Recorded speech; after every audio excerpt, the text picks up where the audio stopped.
the December 23rd, 2025 standing decorum order, or any time to reposition the camera to ensure full compliance with those guidelines?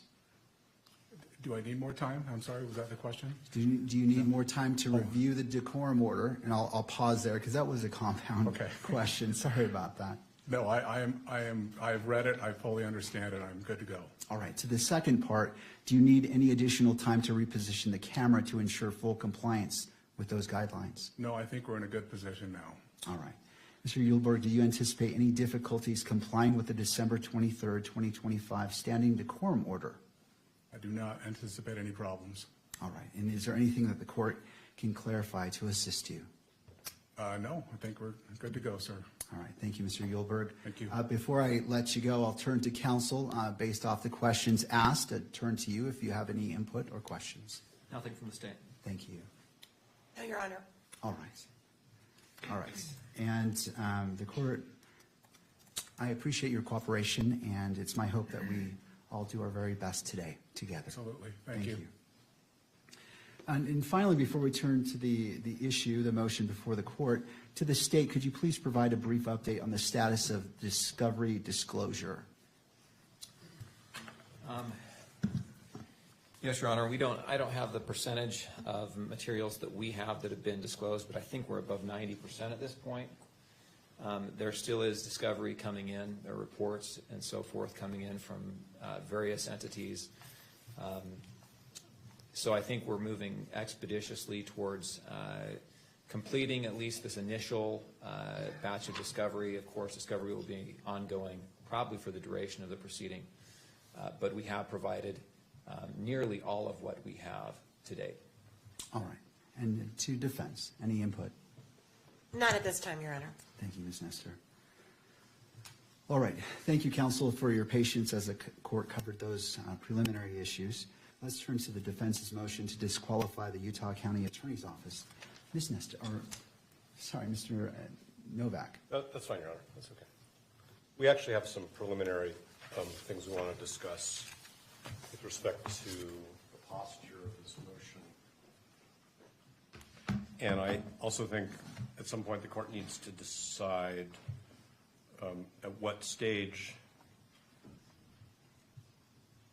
the hearing on this motion remains open and becomes closed. So I'm going to bear that in mind in terms of my preliminary statements, if I may.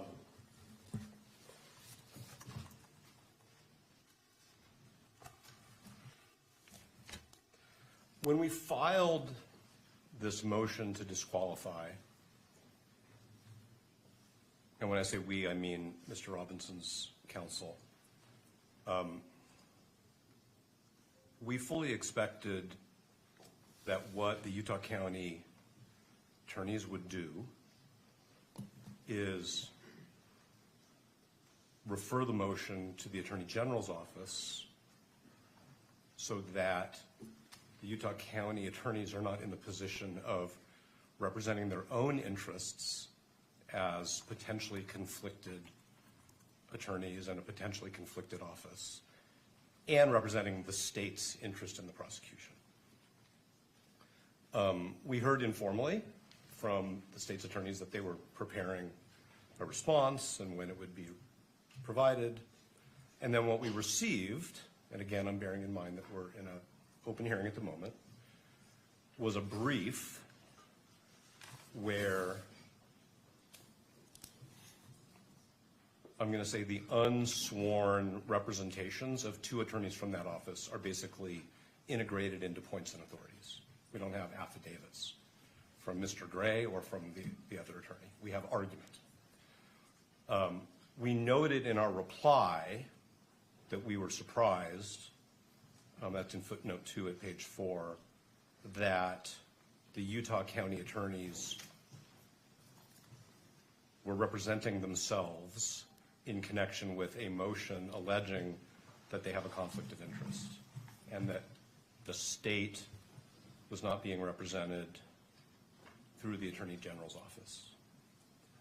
We did some further research on this, and you know, we have some case law that we can provide the court. I suspect that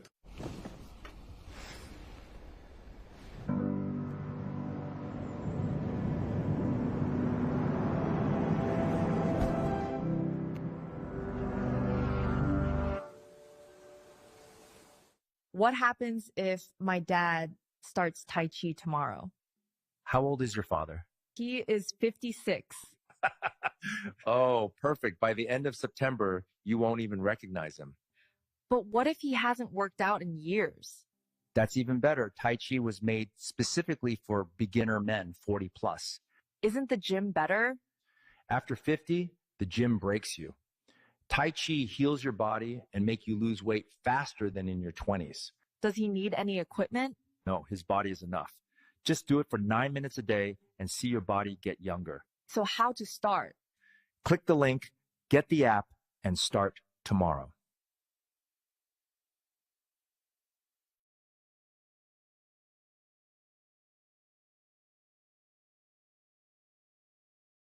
Conflict counsel, I'm not sure that's the term the Attorney General uses, representing the state's interests. There's a Supreme Court decision which is called State v. Jimenez, Jimenez, which I can provide a citation for. There are subsequent cases, but it's pretty clear that this is the type of a case. I'm not saying that Jimenez compels that action, but it seems to me to strongly suggest that where there is a showing, I'm not sure what the threshold showing is. I don't want to say it's a prima facie showing or a reasonable concern, but where there's a showing that there very well may be a conflict of interest that hasn't been handled by a particular state attorney's, county attorney's office, that what's in the interests of the litigation, of the public, of the parties, is for the Attorney General to step in. And the citation for State v. Jimenez, if I may, is 588 P. 2nd 707. Of course, I can provide the court with the Utah citation as well.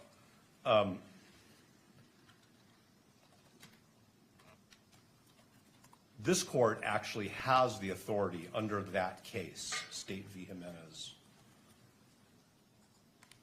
to direct the Attorney General to step in, not for the entire case at this stage, that's not what we're saying is necessary, because that requires a finding of a conflict of interest, but to step in or to designate somebody to step in for the purposes of litigating that motion. Okay. And so we're very concerned that even going forward with an evidentiary hearing where members of the Utah County Attorney's Office are both litigating as representatives of the state in a prosecution and essentially defending their own propriety of proceeding in this prosecution is problematic.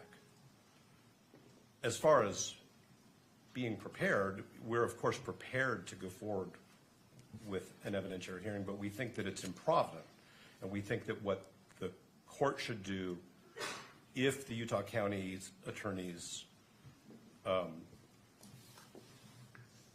have not or don't, if given the opportunity, do this on their own, is that the court should designate the Attorney General's office for the purpose of litigating this motion.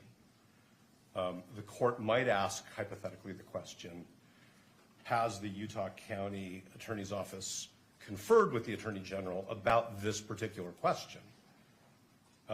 And we are not in the dark, because as Ms. Nestor will tell the court, as an officer of the court, she's spoken with the Attorney General's office, and they have not been consulted about this. Okay? So this is a motion to disqualify a county attorney's office based on what we believe is a material, significant conflict of interest that it's clear they haven't even tried to address by way of a screening, which of course is a term of art, because their position is no screening was necessary. We're not even here to discuss whether the way in which a particular attorney was screened off was adequate. Their position, as their own advocates, is we've already decided no screening is necessary. So what we've been told by the Attorney General's office, Ms. Nestor can represent to the court exactly what she was told, but basically that there has not been consultation. And while that is Mr. Gray's prerogative, we think it's wrong, and we think that this court needs to exercise its authority to intervene and say, in this case, for this kind of a motion, the court needs to hear from a representative of the state who does not even appear to have a conflict of interest. So that's our preliminary statement about these issues. And again, I hope I've avoided saying anything that should have been said in a closed hearing. I think I was pretty good about that. So that's where we are before we even get into the litigation of it. And I don't want to be formalistic, and I'm certainly not trying to be confrontational, but I think actually what we think the court should do is the court should strike the Utah County Attorney's response to our motion and direct the Attorney General to take up the responsibility for responding to our motion in whichever way clearly non-conflicted attorneys representing the state think they should, how it should be responded to. And if I've muddled, I always say this, Your Honor, if I've muddled anything or confused anything, please say so, and I'll try to clarify. Thank you. I do have some questions for you as it relates to this. I wish to consider all the authority that you wish to cite to. I mean, obviously, you came into this hearing knowing that this is something you're going to present, and this court wants to be efficient with time, but thorough. Yes. And not jumping to conclusions. Can you give me all the authority that you wish for me to consider in considering your request today?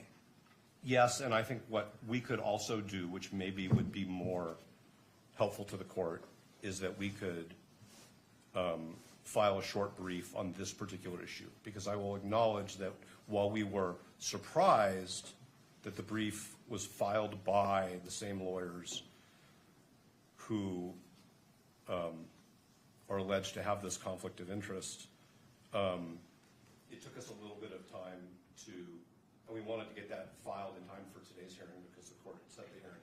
It took us a little bit of time to think through these issues. So there are Utah authorities, there are authorities from other jurisdictions, there are also ABA guidelines on the prosecutorial function, which we think strongly suggest that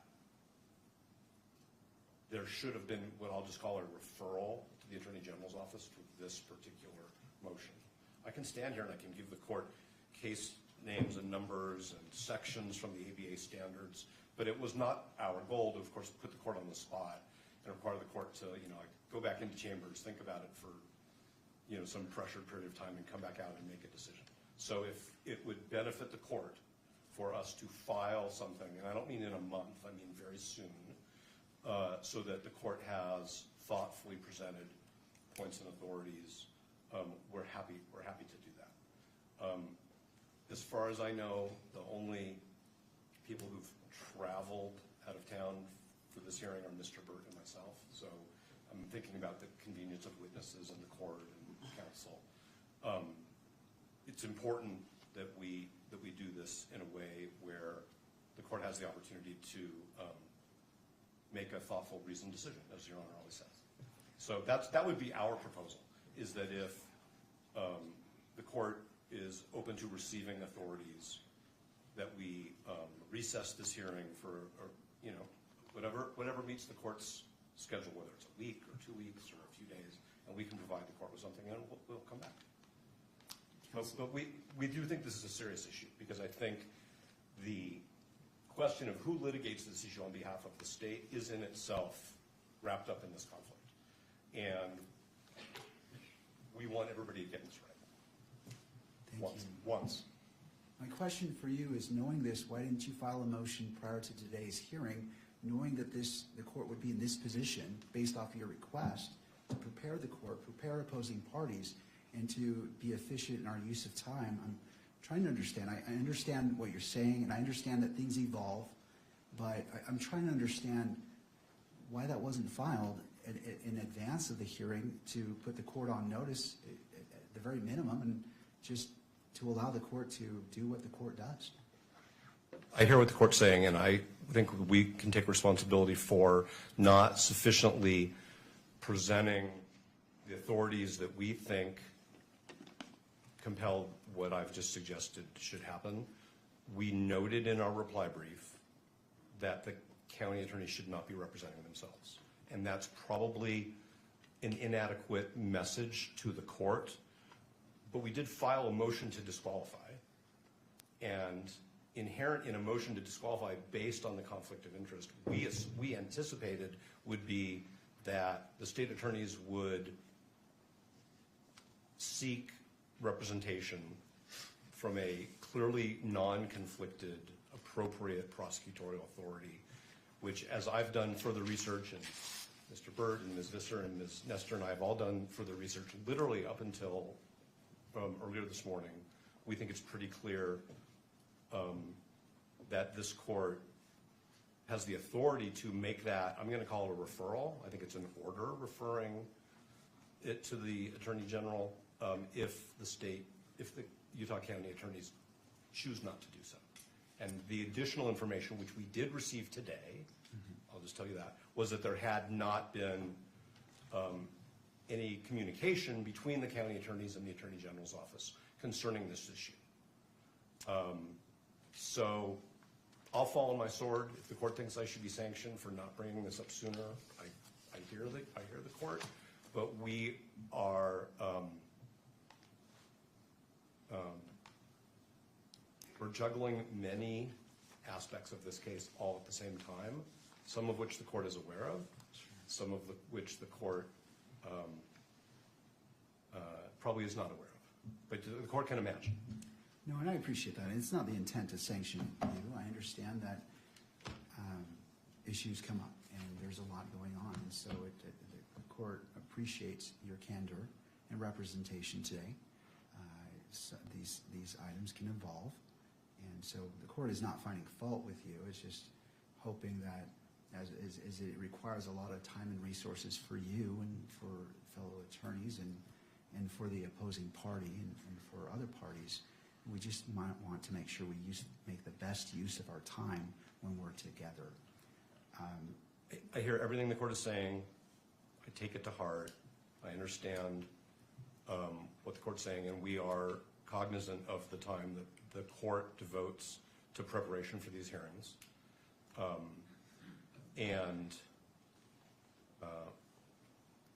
So that's all I can really say. That's right. And also for Mr. Robinson himself and the victim representative, Ms. Kirk as well. We just want to do our best, and I understand. And I'm not finding fault with you, sir, or your team. We've all been in court. We all know what happened, so I understand. I'll turn to the state. Oh, and I'm sorry. Is there anything further that you wish to represent? No, I could provide the court with more citations, but I'm just wondering if that's really the best way to give the court a list of verbal citations. I think with all consideration for, and we probably have, with all consideration for the fact that the court wants to be thorough and careful, and we do as well. We don't want to shoot from the hip, but I think that we just decided that this was something that we needed to bring to the court's attention in a much more fulsome way once we understood not only the way this was developing, but frankly the way the Utah Supreme Court, the ABA guidelines, courts of appeals subsequent to State v. Jimenez, and the information that we received today from the Attorney General's office, which isn't a secret. It's just we had a conversation and we learned that there hadn't been any consultation. If there had been consultation and the Attorney General had said, no, we think you're good to go, then that would be different. And that's what we learned this morning. All right. Well, I'll go ahead and take those authorities right now if you'd like to list them. The court is ready. So the second one would be State v. Robertson, and that is also a Utah case 886 P. 2nd 85. There's the ABA prosecution standards. I would refer the court to section 3.1.7 and 3.2.5. And those are, I think, the places to start. Is there any Utah rule on point that addresses this issue? So the case of State v. Jimenez, which I referred to, which is the Supreme Court, does actually cite a statute. Okay. Anything further that you wish for this court to consider at this point in the proceeding as it relates to this issue? No, and depending upon the statements of counsel, we may have some response if the court permits it. Of course. Thank you. Turning to the state, Mr. Gray.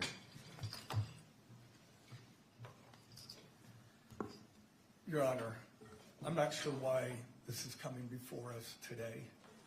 If it was such a surprise to them more than a week ago, I don't know why they wouldn't at least notify the court. I, too, represent the state. I'm an elected official, constitutionally elected to represent the state. Where does this end? I don't know these cases. I'm very interested to see whether or not they refer to trials. I know that the Utah Attorney General's office, they've done the same thing that we have in Rule 11 motions, where one counsel on the team examines their boss, in fact, on the matter. So I just think this is ambush and another stalling tactic to delay these proceedings. There's no reason that they could not have at least filed the motion and asked for time to brief it.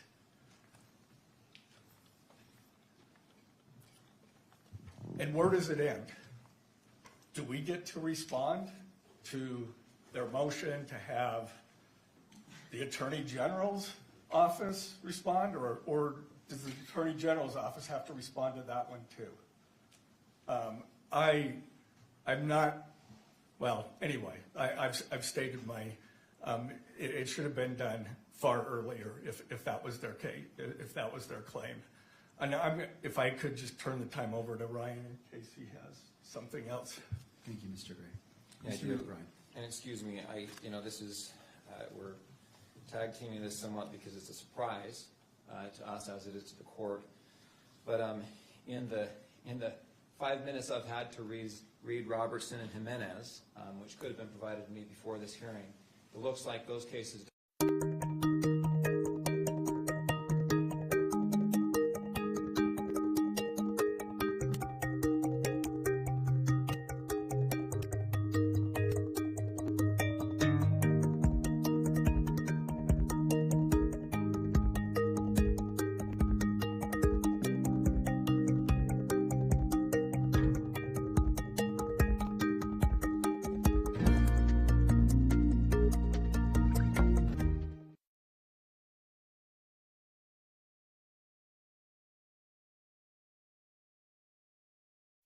Is spicy chicken, Joy, the most flavorful spicy chicken you've tasted? In my life? Yes. True. Is he funnier than you? No. True. Do you watch Roy's solo channel? Yeah. False. No, I do. Witnesses to establish the facts that are laid out in the state's opposition motion or memorandum. And that was what we understood was going to happen today. You have a family member of a prosecutor who has been subpoenaed. An affidavit has been supplied to the court. We believe that affidavit is adequate, but it wasn't adequate from the defense perspective, so they subpoenaed that person. Prosecutors have been subpoenaed for today's hearing. We have 2 investigators that have been subpoenaed for today's hearing. And we are ready to go, Your Honor. I think that the motion or the request the defense has made assumes that a conflict does exist and that there's an inability of the party who has been accused of a conflict to defend themselves. And I just don't think that that's true. If there is a conflict, which is the question that this court is to decide, the case will be referred. Until that conflict has been established, the case is properly in the jurisdiction that has statutory authority over that offense. And until that conflict has been established, the Utah County Attorney's Office has this case and can defend its involvement in this case. I got just a moment to review my notes and see if there's other points we want to make on this. Of course.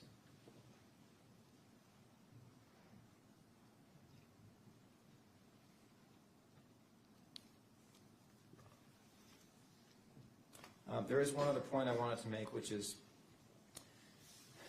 the idea that the case would be referred, that alleging a conflict would cause a special prosecutor to be appointed. That really assumes that there is a conflict, and until that conflict has been established, there is no duty for the case to be referred to another jurisdiction or another special prosecutor to handle. And it raises some of the issues that have been brought up in some of the case law regarding creating or alleging conflicts. There's a lot of case law that talks about how it can be a tactic to try and remove cases from one prosecutor's authority to find a more lenient prosecutor, find a more favorable prosecuting authority that's not going to seek, for example, in this case, the death penalty. And there's a lot of case law that talks about you can't call opposing counsel as a witness in a case unless they're absolutely necessary. And the reason is because it can be a forum shopping effort. And we're concerned with that same kind of motivation or tactic that could be used in this case or other cases like it. Anytime you, as opposing counsel, you don't like the offer you're getting, the way the prosecution is being handled, you allege a conflict of interest, and all of a sudden the county attorney's office has to spend $10,000 to hire a special prosecutor just to handle that one issue, regardless of whether or not it's supported or whether or not a conflict exists. That's a concern we have. Your Honor, we're ready to go forward today. We think the evidence that will be presented today will illuminate the issues adequate that Your Honor can make a decision about whether or not a conflict exists, and we don't need to delay this proceeding any further. We're confident the court will see the facts as they are and be able to make that determination. Mr. McBride, so the motion has been made by defense to continue this hearing to allow the filing of a motion addressing more fully this issue. And to that request, what is the state's reply? We object to that motion to continue or to strike. We ask the court to go forward today. We think the motion is untimely. The court has, or the prosecution has subpoenaed witnesses, and every delay that happens, the witnesses that we have now family members of the prosecution being subpoenaed. These people are ready to move forward and get this out of the way. The longer we delay this, the more anxiety that this procedure has. All right. Thank you, Mr. McBride. To defense, any response? Yes, John, thank you. First, I want to say this is not about seeking a lenient prosecutor. This is not about tactics at all. And it was actually the county attorney's office who informed us back in October that there was a family member of a prosecutor who was present at Utah Valley University at the Charlie Kirk rally and experienced and witnessed certain things. We didn't make this up out of whole cloth. We didn't grab onto some piece of discovery and say, a wedge, a tactic.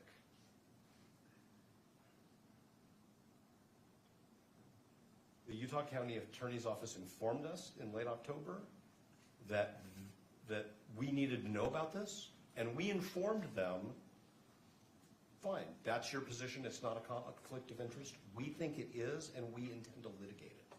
So it's not a tactic, it's not something that we've made up out of whole cloth because, like I said, we found a needle in a haystack. It's something that they properly brought to our attention, but we firmly believe that the law supports the conclusion that that particular prosecutor should have been screened off.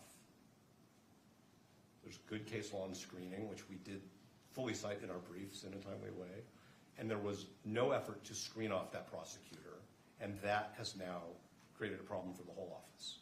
That is not made up out of whole cloth, and like I said, it's not about tactics or lenience or delay. This isn't delaying anything, at least on our part. The other thing that I want to point out is to say that until this court decides there's a conflict of interest, somebody else shouldn't be handling this issue is circular. Because by that point in time, the court would have already allowed the conflicted attorneys to represent the state in a hearing on their potential conflict. So I actually think the way you avoid that circular argument and the sort of harm that arises if the court were to find that there is a conflict is to at least temporarily have the Attorney General's office handle this. Yes, Mr. Gray is an elected official, but that doesn't mean that his office doesn't have a conflict of interest. Conflict of interests arise. A judicial officer decides to become a prosecutor. A prosecutor decides to become a judicial officer. That's actually where most of the case law comes from, as Your Honor knows. A defense attorney changes careers and becomes a prosecutor. There has to be a screening. The case law is very clear that the screening has to be adequate. There's been no screening here because Mr. Gray decided we don't think there's a conflict of interest. And what we're saying is it's not a needle in a haystack. It's not a tactic. It's not a fiction. It's not a thin reed. The evidence that the court has suggests, number one, that there's a very good possibility that as a legal matter there's a conflict of interest. That's why we need to have an evidentiary hearing, because the court doesn't have all the facts. And number two, that the Utah County Attorney's Office, because they decided early on, without consulting with anybody, that they didn't have a conflict of interest, didn't put any screening mechanisms in place. And so I understand that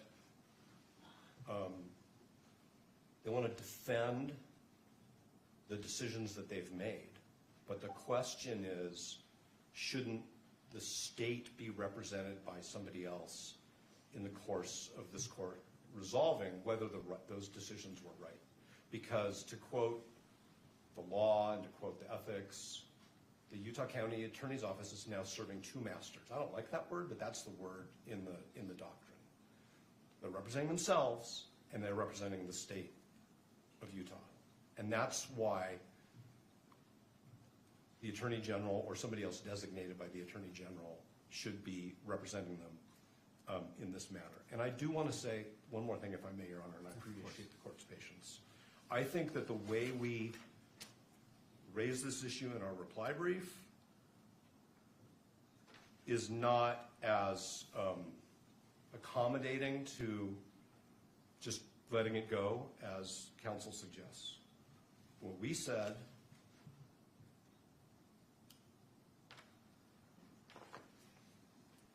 is we asked the question is whether it is even appropriate for the UCAO to litigate this issue on its own behalf. While the UCAO may have provided this court with the information that it has deemed relevant to this issue, the scope of the disclosures and litigation of this motion should have been assigned to another state agency, such as the Attorney General. We didn't suggest that this court should appoint a special prosecutor for all purposes, or that the filing of this motion means that the Utah County Attorney's Office is automatically disqualified from the litigation. That's the point of the motion, is whether they had a conflict of interest, and if they did, whether they handled it. And it's our position correctly, and it's our position that the answer is yes and no. So I understand there are witnesses here, people are ready to go. We think that the court should either accept briefing or agree with us that the referral is appropriate. And I want to cite, if I may, the citation by the Supreme Court in Jimenez So this is 588 P second. It's 707, but this is at 708. This is the statute quoted by the Supreme Court. If at any time, after investigation by and a finding and a recommendation from the district judge involved, that the county attorney in any county is unable to satisfactorily and adequately perform his duties in prosecuting a criminal case without additional legal assistance, the Attorney General shall provide such assistance. That's very broad. What that means in this case is it's inappropriate for the Utah County Attorney's Office to represent itself when it is also representing the state. And that for this motion, this court has the discretion, we would say, respectfully the obligation, to designate the Attorney General to represent the state, the people of the state of Utah, in this motion. And depending upon how the court rules on the motion, then we have to see what happens next. So is it your position that the court has discretion to make that decision? I think that the court has the discretion to say to the Utah County attorneys, you shouldn't be representing yourself in this case at this stage as to this motion only. Continue to do what you do while this motion is pending, and we will resolve this motion. I am not suggesting that they should stop the work that Mr. McBride talked about preparing discovery, having their agents interview witnesses. We want to get this motion resolved in a timely way. It is not a stalling tactic. But I'm not saying, let me be very careful because I don't want to misinterpret the court's question. I'm not saying that whatever this court decides is the right decision because the court has discretion. We believe that the law requires that the county attorney's office be represented by somebody else for this motion. What I'm saying is the legislature gave the court the authority to compel that when the state attorney and the attorney general haven't done anything about that yet. I'm not saying that the court, I mean, I don't know what the standard of review on appeal would be, so I'm not just saying it's an abuse of discretion standard. What I'm saying is the legislature gave this court the authority to direct, refer to the attorney general representation in a criminal case where there's a showing of a potential conflict of interest. And I've been a criminal litigator, although on this side for a long time, so I understand what counsel's talking about is sometimes defendants come up with questionable grounds and move to disqualify. And I don't think that that's a finding that the court can make in this case. It was actually, as I said before, the Utah County attorneys who were concerned about this enough that they brought it to our attention. We have profound disagreements about the significance of the conflict and the way it was handled. Okay? And otherwise, I think I would be repeating myself if I said anything more without answering a direct question. All right, I just have a brief question. Do you have your witnesses here today? All the witnesses are here. We have no problem as a pragmatic issue going forward. Our witnesses are the subpoenas that we served, which were filed with the court. So to be clear, and I don't think the court is inferring this, we're not unable to proceed if that was the court's conclusion. We are prepared, and the witnesses are here. I'm just saying we think that it would be improvident and it could result in errors of law, and it could result in problems down the road. Thank you. Do you need any additional time in regards to your argument to continue this hearing based off the citations you've provided, the authorities you've provided the court? 1 second.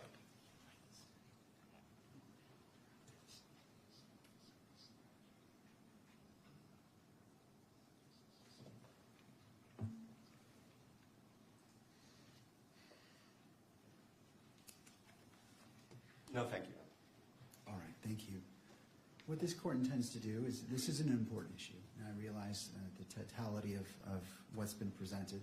And my question in regards to your witnesses is it was informatory. I just wanted to see if depending on what the court rules, if the parties, I don't want to disadvantage either party in that. So this is an important issue, and this court wishes to take a brief recess. I want to look at what's been provided and make see where the court needs to go. I want to inform myself, take a moment to look at it, and as opposed to just making a snap decision and taking into consideration all parties and the constitutional rights of all parties as well.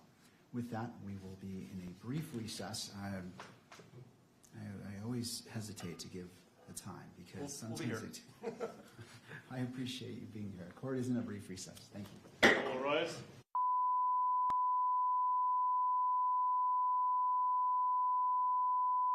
Taxes was feeling unwelcome.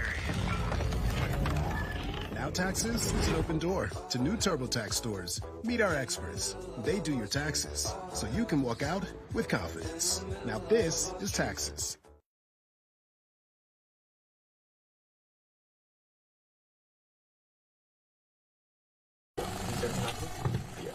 Therapy has been such a massive part of my last 2 years, a massive part of the reason that I'm able to be a musician again. I think I'll always be an anxious person. I think accepting that that's always going to be there for me is a big thing.